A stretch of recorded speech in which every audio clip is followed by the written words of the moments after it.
You're now listening to Durian ASEAN, the voice of discovery and sharing. The Durian Heat, bringing big ideas and critical opinions in Southeast Asia. Good morning, welcome to Durian ASEAN, the voice of discovery and sharing. You are with Grace at the Durian Heat, where we discuss issues and matters around Southeast Asia. And today, in line with the ASEAN Summit, there are so many other conferences being held in Kuala Lumpur. And today, on Wednesday morning, we have invited two special guests here in our studio to share and also hear about their perspectives when it comes to ASEAN Young Food Entrepreneur 2015. And this is the first time they are organizing this event in Kuala Lumpur. So first, we have the speaker. His name is Mohd Adly Rizal. He is the owner and also founder of FriedChillies, as well as program owner of ASEAN Young Food Entrepreneurs. Let's say good morning to him. Good morning, Grace. How are you? It's nice to be here. Yeah, thank you so much for participating for our interview this morning. And we have another speaker. His name is Najee. Ramli. He is the owner and as well as the founder of Thyme food truck. Right, so hello, how are you? Hi, morning Grace. Really great to be here. Yes, thank you so much. So before we continue our conversation here, perhaps we start with Adly first here to introduce yourself briefly to our listeners. All right, hi everyone. We'd just like to welcome all delegates to the first ASEAN Young Food Entrepreneurs Conference today. I'm the CEO and founder of FriedChillies Media, so we basically represent about a million people in Klang Valley who love to eat or dine out. We're very happy that we have been given the opportunity by the Ministry of Finance to really make this first historic Young Food Entrepreneurs Conference, which I believe is the first in the world. Well, first in the world, and when it comes to entrepreneurship, the term itself, it's more a lot of people are getting used to the term. But when it comes to food entrepreneur, as much as it may sound very familiar, but having this conference in Kuala Lumpur, as you say, it's the first time. What is your perspectives here? Right, okay, so if we talk about entrepreneurship, even for food entrepreneurship, it's just like engineering. So there's genetics, there's software engineering, and there's a lot of things as well. So for us, for this year, we are actually focusing on young food entrepreneurs, and we're going to have our special focus will be on food trucks for this year. Because when we take a look at our data, when a lot of young professionals leave and when they want to go into F&B, there's two things that they will probably go into. One is opening up a cafe, right, and the other one is a food truck. And the food truck, it has been gaining a lot of popularity, especially in Malaysia. It's certain areas that I've seen in the TTDI, Bangsa, Damansara Heights, if I'm not mistaken. So why do you think this food truck has been so popular nowadays? Well, there are a couple of reasons, but to be brief, one of the main reasons is a lot of the young professionals or millennials in this era, they rather open up their own business rather than work with somebody else. So that was why I said, when they want to basically open up a business, one of the fun or hip thing, and also in terms of barrier of entry, which is lower, is actually food trucks. Right. So Malaysians love to eat, and that contributes to that factor as well. So that's why a lot of people are looking into this food truck business, and we're also very glad to say that our conference has been oversubscribed. So we've got a few people on our waiting list. So that's how interesting is this subject to a lot of young food entrepreneurs here in Malaysia. So I guess also I can see that this conference is very welcomed by a lot of populations here in Malaysia, as well as I believe other countries as well. Right. Okay. We've not only invited guests and speakers from Malaysia, but we've invited young food entrepreneurs from other ASEAN countries, for example, from Indonesia, from Philippines, from Thailand and Vietnam. for a couple of reasons. One is when you talk about young food entrepreneurship, there are similarities between in experiences between all of the food entrepreneurs in this region. All right, so we want it to be a platform where all of these young food entrepreneurs can share their challenges and their successes. So we have Mrs. Nilamsari Setiono, which is one of the co-owners of the largest kebab franchise in the world. Right. She's from Indonesia, 1,200 locations in 7 countries, including Holland, and she's not even 35 years old. So we want her to share how did she do it. So she definitely meets the category of young entrepreneurs. Definitely. So let's move on to Najee, Ramli. To have your own food truck and to be able to sustain and operate, would you share your stories, how you started? So we started like back in 2012. Actually, we started on the road. We had a small kiosk back in SS15 by the roadside. So we were running it for about a year before we decided to actually step up the game. We moved into a food court the next year. We finally had seating, we had a roof. Right. We didn't have to fight against the elements every day. So we stood that for another year before we finally got the funds to roll into a food truck. Yeah. So I believe you also studied culinary areas. Yeah, I was a graduate from KDU College. So what made you decide to, there are so many platforms when it comes to food industry and also in terms of occupations as well. Yeah. But what made you particularly focusing on the food trucks? Well, for one thing, definitely starting a food truck was way cheaper than starting a restaurant. Definitely, if you look in terms of operational costs or if you look in terms of even just managing a food truck, it's so much more easier, it's so much more convenient for people, to buy food from a food truck. That's interesting, and perhaps that's one of the reasons why a younger generation, they're looking into food trucks. Correct? Oh yeah, that's one of the reasons as well. I mean, the barrier of entry is lower, like our food entrepreneur Najee is saying.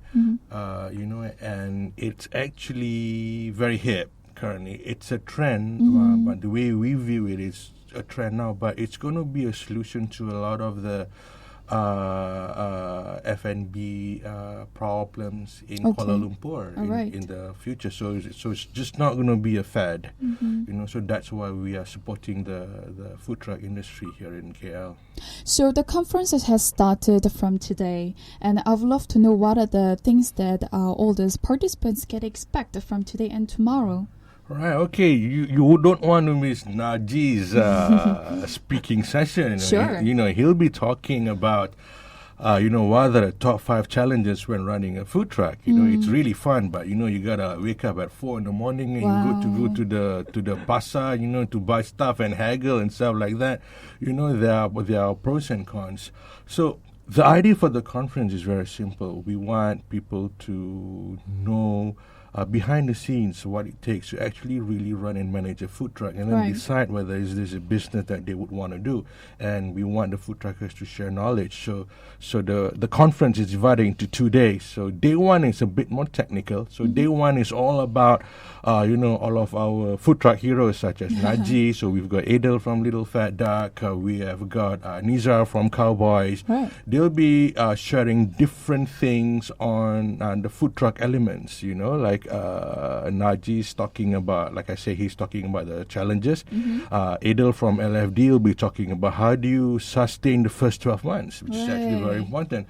Nizar will be talking about, how do you select the right food truck, the right truck, a 1-ton truck as opposed to a 3-ton truck. A 3-ton truck might look cool, but it's harder to park. But a 1-ton truck you can't store as much as a 3-ton truck. So there are pros and cons. So Nizar will be basically talking about that. And apart from that, we have got guest speakers from SME Bank, because they are from the CEDAR program, which is the Center of Entrepreneur Development and Research and Development.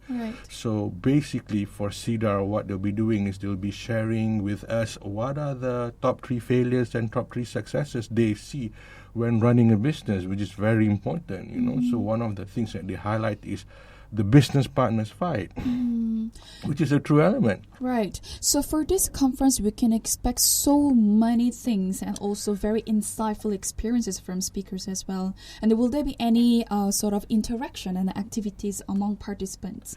Right, okay, it's very interesting that you mentioned that because like I said, day 1 is actually very technical, but day 2, we're going to get the ASEAN food truck speakers to actually speak as well.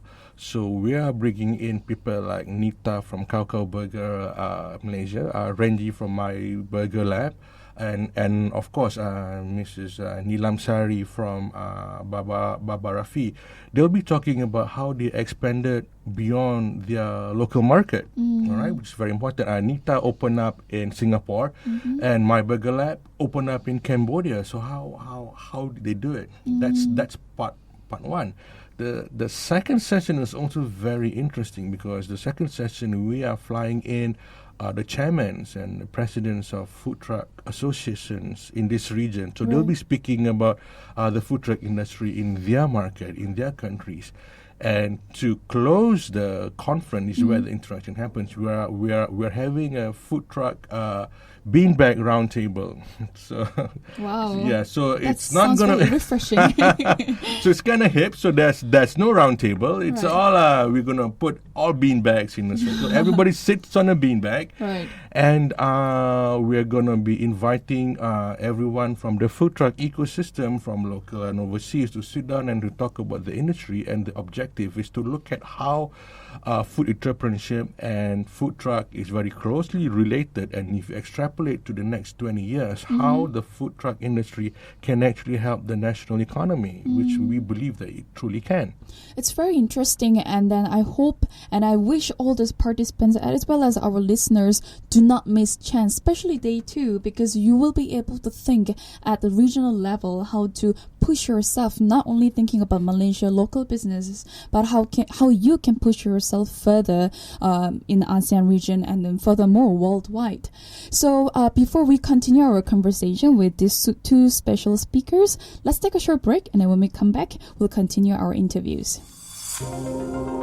The Durian Heat, bringing big ideas and critical opinions in Southeast Asia.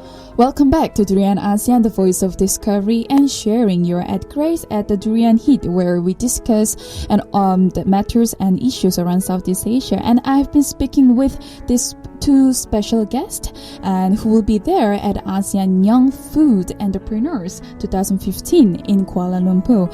And of course, they have been sharing their thoughts and the perspectives towards the conference. And today is the first day, and until the tomorrow.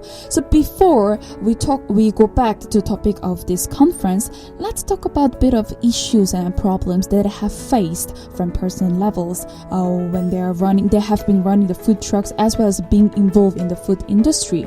So I would love to start with Najee. So, being a young entrepreneur, I believe you're still young. Yeah, I am. And at the same time, you've been in this industry for at least about 3 years. Yeah.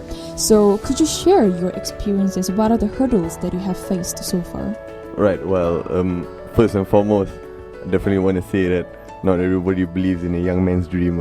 Right. It's definitely the hardest and foremost, the hardest to get is definitely finance and funding. The banks don't really trust your ideas because you're too young, and they don't really think that you know what you're doing. Right. Yeah. So. And secondly, your bank statement could be very clean. Very, very clean. And then also.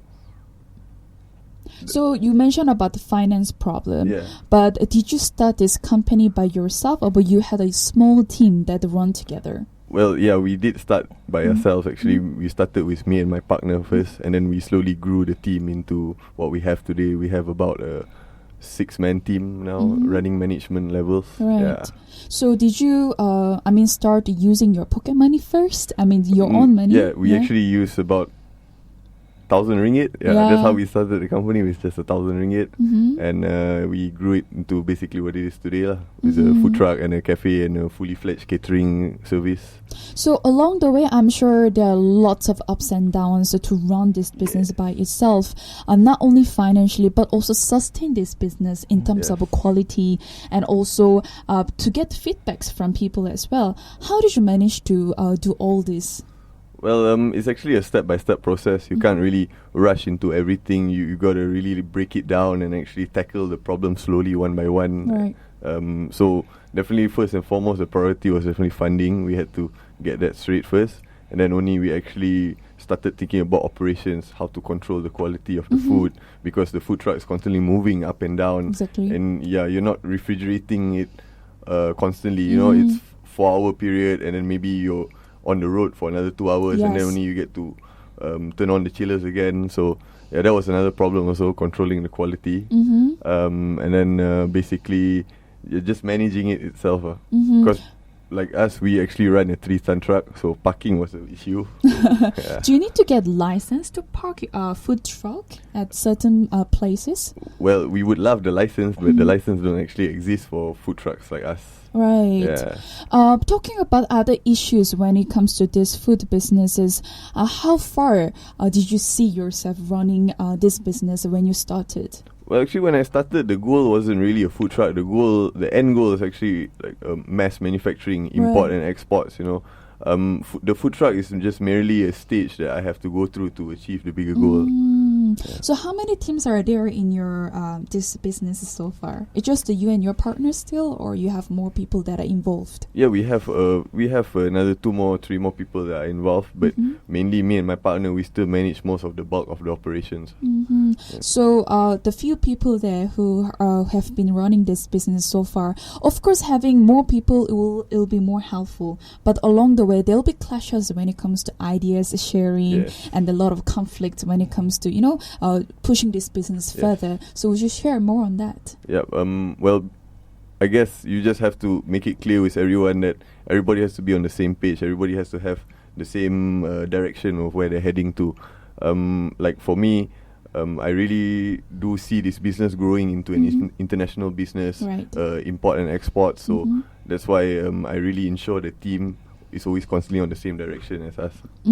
Like Adly mentioned before, you'll be giving speeches during the conference. So would you elaborate when will that be, and what's your focus for your speech? Right. My slot is actually on the 18th of November at DDEC. PCMC.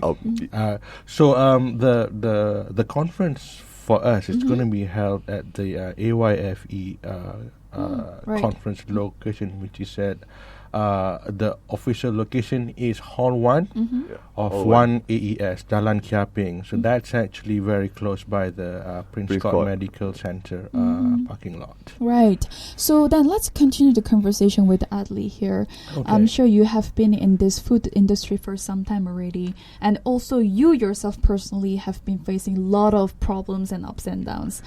If I were ask you to choose one to start with, what would you start with? All right, so hang on. I've been in the food media industry. Okay. So we don't really run any physical restaurants or food manufacturing. But from a media standpoint, since I qualified as an engineer, so we deal a lot with numbers. Right. So I'm a very numbers guy. So I'm able to sit on top, and I'm able to see from a macro level what's actually happening on the ground. So that's one of the reasons why we do this conference with a special focus on food trucks, because we believe that there's actually a need for the food trucks to sit down and talk and to link them with the agencies, because they don't seem to want to have started to speak. So we wanted this platform so that there is an opportunity for all of from the agencies and from the entrepreneurs to sit down and talk, to basically discuss the industry, hence the roundtable. So if you are going back to your question, so what are one of the problems that I see? from where we stand, and the reason why we do this conference is because entrepreneurs speak one language, and the agencies and the government speak another language. Right. You see, so although their goal is the same or similar, what we found out was there needs to be a platform for them to meet. And there needs to be a translator and interpreter that can convert entrepreneur speak to government speak and government speak into entrepreneur speak. Right. All right. Let me just give you an example. When we started to do this round table and we approached some of the agencies, and they're very interested, but when they Google online and when they try to find information, there is no documentation at all on the food truck industry here in Malaysia. In Malaysia, Yes, you're talking about. nobody has that data. So the government agencies couldn't move. They couldn't go up to their bosses because they themselves couldn't explain because there's nothing. Right. So the first thing that had to be done is someone actually had to write something about this, put it on paper, statistics, how many food trucks there are, how much they're making, what are the challenges and stuff like that. So without that, the government cannot move even if they want to. All right. And number two, you see, because the food trucks are actually thinking about their daily operations, we are stuck in that. So until they have enough money or they have enough time to have a team like Najee, because Najee is very lucky, then they can start thinking about the future. You see? Right. So when you go to the government, they're not interested in issuing out one permit. You see, that's not how government works.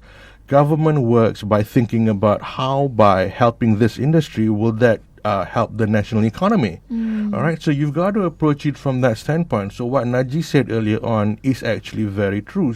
So he's actually 25, Najee? 25 years old, right? So he started 3 years ago. So he started when he was 22, right? So can you imagine in 20 years' time when Najee's 42? How much more experience would he have had? Because he started early. And what if, he has opened up a manufacturing and he's successful. He opened up a big food manufacturing company called Thyme, does tacos, employs 10,000 people, and reduces our food import deficit by 1 billion. For sure, that's very possible. All right. Yes. So the influx will be our currency exchange will be so much better as well. That's what the government wants to see. All right. So if we were to support this industry in 20 years, how can this industry help the nation grow? Okay. So what we're doing in the roundtable is to gather all of that data, and maybe if you're lucky, we'll be able to present that to the agencies and say, you have to help these guys because they are small now, because they're just a seed. You give them 20 years, they're going to be a really big tree that shakes the entire nation. So basically, you need a sort of documentation to present what's been happening in Malaysia. As a start, amongst others. Yeah. So how many are there in general in Malaysia when it comes to food truck businesses? All right, okay, that's a loaded question. Yeah. See, that's where we need the documentation. The first thing that needs to be done is you have to classify what is defined as a food truck. All right, because we've got the pasar malam trucks, but they don't sell on the truck. All right, so there has to be clear definition. Maybe you would call it a pasar malam truck, and then there's local food trucks that sell local food, and also the gourmet food trucks, the one that sells on top of the trucks. The issue here is the ones that do not have the permits are the trucks that cooks on top of the truck. All right, they have the right water system, their hygiene level is up, but they still couldn't get that licensing issue because there has not been any documentation. So you can't really count the number of the food trucks in. Right. So currently it stands about 70, 80 in terms of the gourmet food trucks. Yeah. All right. So there's about maybe 10, 15 in Johor. There's maybe 5 or 6 that has come up in Ipoh as well, and in Penang there's a few. So it's coming up. We've tracked on average maybe 5-6 trucks a month now. That's been coming out.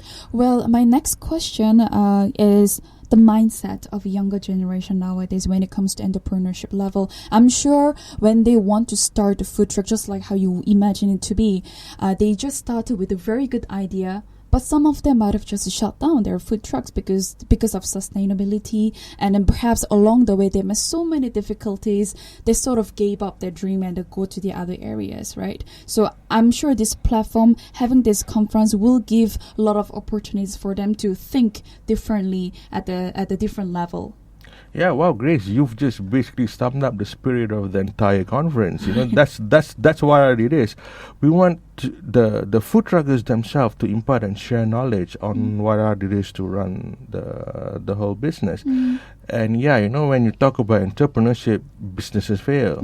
You know, but as an entrepreneur, you know, whatever it is, there's only one thing that will actually stop your business. It's only one thing. It's not out of cash, it's not out of team, it's not out of money, it's not out of products. You only run out of business when you give up. That's what an entrepreneur. Right. Yeah. You see, for an entrepreneur, as long as you don't give up, the business continues. Because when you think about entrepreneurship, it sounds very passionate. And it sounds very special. It makes yourself very unique because you're an entrepreneur. Right. Being your own boss, it's something that, you know, you can just boss people about. Hey, I'm an entrepreneur in something. But I'm sure being your own boss, you have to be able to oversee everything, to be able to manage, because you're talking about the marketing, you're talking about managing your staff, you're the food controlling when it comes to food industry. So overall, it's very important elements to come all together. So at this conference, will there be any sessions to talk about how do you sustain your business when it comes to each session, like marketing to management? Oh yeah, we have, for example, Cedar, who will be actually talking about management and, you know, what are the success and failures. We have Frankie from My Burger Lab who will be talking. He has a session that calls turning likes into sales, because he's such a social media guru. I mean, when you talk about food trucks, social media is one of the key marketing tools that they basically have. Because this, I've basically developed the conference schedule. So I'm an entrepreneur. So it's designed by entrepreneurs for entrepreneurs. So we hope that they'll be able to take away a lot of goodies in terms of knowledge from this as well. And you have to understand, see, there's a difference between entrepreneurs and businessmen. Right. All right. When you talk about businessmen, they're in it for the money, full stop. All right. So that's why, I mean, they don't care what businesses they do and stuff like that. But when you talk about entrepreneurs, they're in it to make a difference. All right. Money is not to say it's secondary, but it's a second thing. They've got the bigger things that they want to achieve. For example, Najee has just disclosed that at the end of the day, he wants to open an import-export business in terms of food manufacturing, and food trucks is just basically a means for him to get wherever he wants. All right. So he's not like opening just a small kiosk and make money and just closing it up. Right. It's actually a journey for him to a higher place that he wants to go. So entrepreneurs are different in that sense. So is it more like social entrepreneur, where you give impact to the society? A sort of that level, and rather than just focusing on money and money and money. Yeah, when you talk about entrepreneurs, more or less, that's what it is. Right. Okay. So before we continue to talk about more entrepreneurship, and going back to the topic of this ASEAN young food entrepreneurs, let's take a short break. The Durian Heat, bringing big ideas and critical opinions in Southeast Asia. Welcome back to Durian ASEAN, the voice of discovery and sharing. You're with Grace at the Durian Heat, where we discuss issues and matters around Southeast Asia. And I've been speaking with this guest who will be there at the ASEAN Young Food Entrepreneurs Conference 2015. And we've been having this conversation on this entrepreneurship and food trucks, as well as in line with this conference, which has just started today. So let's continue, Adly. When it comes to Malaysia, the food truck is very popular here. We've mentioned a few times here. Is there anything you'd love to add when it comes to food truck, the concept in Malaysia? Oh, concept. Okay, the reason why I love food trucks is basically the innovation. All right. So it's something new that's not in Malaysia in the past 10 years, and suddenly one truck showed up. All right. So what I mean by innovation here, because Grace, I don't know whether you know this, but a lot of these initial food trucks, they basically design their own trucks. They design their own kitchen. They found a fabricator to fabricate their kitchen. So basically, they it's themselves, DIY. yeah, they built their own food trucks from scratch Right. with the help of fabricators, truckers. You know, they went on the net. You know, and a lot of them are not like Najee. A lot of them do not really come from a culinary background. You know, we have got food truck owners who are stockbrokers, quantity surveyors, Price Waterhouse consultants, Right. licensed aircraft engineers. You know, Wow. yeah, you know, so it's the whole shebang. It's the whole lot, you diverse. know. So they met up with a couple of their good friends. Why don't you know? I just don't want to do this anymore. I just want to open up a food truck. Let's search the net, find out how it's done, and they make their own. They basically made their own business. So the innovation part. So what people only see is they basically just see the food. They don't see all of the other parts. For example, with Najee, you know, when he started with the chaos, you know, they don't see the entrepreneurship part. Right. When he moved from a chaos, then he designed his own truck. You know, he plugged in friends. You know, that's what entrepreneurs do. You know, they create something from nothing. So for a lot of these food truckers, the initial ones, it's actually the innovation that basically amazes me. So you're saying that Malaysia is the first place in Southeast Asia who had this concept of having food trucks. Right, I have to quantify that very well, properly. We believe You that believe, okay. in this region, Right. Malaysia was the first country who actually initiated the gourmet food truck business. Right. All right. So it started out, if I'm not mistaken, we believe with humble chef 4-5 years ago in Right. Damansara Heights. You know, so the queues were long. And then there's actually a truck that we'd love to see come back. It's called Cookie Wagon. It's pink in color, and they do cookies and cupcakes. But they were 4-5 years ahead of their time. Right. Right, so that kind of so Humble Chef opened up a cafe. Cookie Wagon we haven't seen for a couple of years, and we kind of miss them. And then 2 years ago, we had LFD, Little Fat Duck, La Famiglia, and We Love started to open. And when that opened, the new phenomenon started. Right. That's how it got started here It's in Malaysia. it's really amazing how this it can be seen very small, but it's expanding really fast and a really quick level. But if you were to compare Malaysia and Southeast Asia, would you like to share any stories of from Indonesia, the Philippines, even Thailand? Right. Okay. So that's a very good question. I mean, we are actually inviting chairmen and presidents from food truck associations Right. from these countries as well. You know, just to share their experiences. From my discussion with them over the phone, they share similar successes and challenges here in Malaysia. But the unique thing is some of the challenges that we face here, they've already solved there. And some of the successes that we've had here in Malaysia, they are still having it there. So that's why we thought if we were to get them together, maybe they can solve each other's problems. You know, so if I'm not mistaken, in Jakarta, they now have about 100 food trucks. They've just started about 2 years ago. Wow. In Philippines as well, started out with Manila, with the Manila Food Truck Association. Now it's renamed, or maybe there's another one called the Philippine Food Truck Association. Indonesia, I think there's one in Surabaya as well. Surabaya, right. You know, so yeah, in Thailand, from what we know, there is no food truck Not yet. association. Okay. Yeah, but it was actually the first truck. I forgot what his name was, but it was opened by a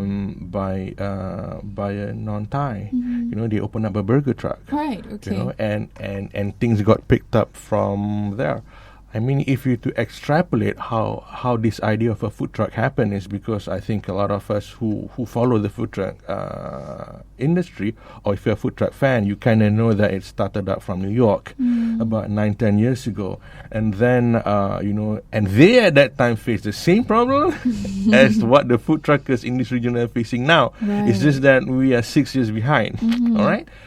In that sense, I think the industry in the US is about 10 years old. They've got over 300,000 food trucks now. Okay, and then the movie Chef came out. So a lot of the food trucks we know, they watch the movie Chef with Jon Favreau cooking at the back, and there you go. We want to open a food truck. So that was a minor catalyst for a lot of the food truck owners as well. Right, tada, there we go. How about you, Najee? Have you been conversing with other food truck owners from other regions other than Malaysia? Actually, I'm looking forward to meeting them later. Actually, at the Nice. conference. Yeah. Right. So any speakers that in your mind that you would love to really talk out your having the conversation with them? Well, actually, Miss Nilam Sari actually will Right. be my dream to talk to her. Yeah, I know. It's because she basically started with a postcard way back in 2003. Right. Right. Then moved up to having a small cafe, and then now over 1,200 locations in 7 countries. That's and very consistent with a lot of patience. Entrepreneurship, blood, sweat, tears, and everything under the sun. As Right. long as you don't give up. All right. So I think Najee's kind of like following similar steps. So we'll probably introduce him to Ms. Nilam Sari, and they can actually have So that's why we are doing the conference. Right. That's really amazing. So the conference has just started running from today, and we have been sharing lots of perspectives and expectation that we can be part of it at this conference. Adly, what are the other messages you love to send out to our listeners if they can't participate this conference this year? All right. Why don't you check out? Currently, if you are unlucky enough not to be able to secure a seat because we're fully booked up, I'm really sorry. The conference can only fit maximum 450 delegates. So we've been swamped with bookings and confirmations and registrations. We can only fit 450 people. So it's basically first come first serve. But what we've done is currently, if you were to check our Twitter feed and Facebook feed, we have our team feeding up all of the gems that's been speaking that's been given by the speakers up to our Twitter and our Facebook feed. So you can actually check it out there. And we'll be actually doing a post-conference wrap. We'll be putting all of the gems on our website at FriedChillies.com. So you might want to wait a couple of days after we've had a good rest and after doing a big international conference. And we promise to put them all up for you guys. So after this conference, Adly, do you have any future plans to have a smaller conferences perhaps in Malaysia? All right. We run huge events every 3-4 months. Prior to this conference, we basically did I Eat Burgers, where we had 18,000 people eat 30,000 burgers in 12 hours, and we hooked up the top 20 burger sellers in Klang Valley. So we've always done this. All right. Our next event would be the FriedChillies KL Food Festival. Yeah. Wow. So we're gonna do a food festival where we are gonna bring some of the top chefs. Together with some of the best cooks, and because we have a food channel on HIP TV, so we're gonna maybe fly people in as well. And we're gonna, if you're a foodie, you would want to come to this weekend. It's gonna be in March, April. That looks into how to make sushi and stuff like that, how to make Western food, desserts and stuff like that. So it's a foodie heaven.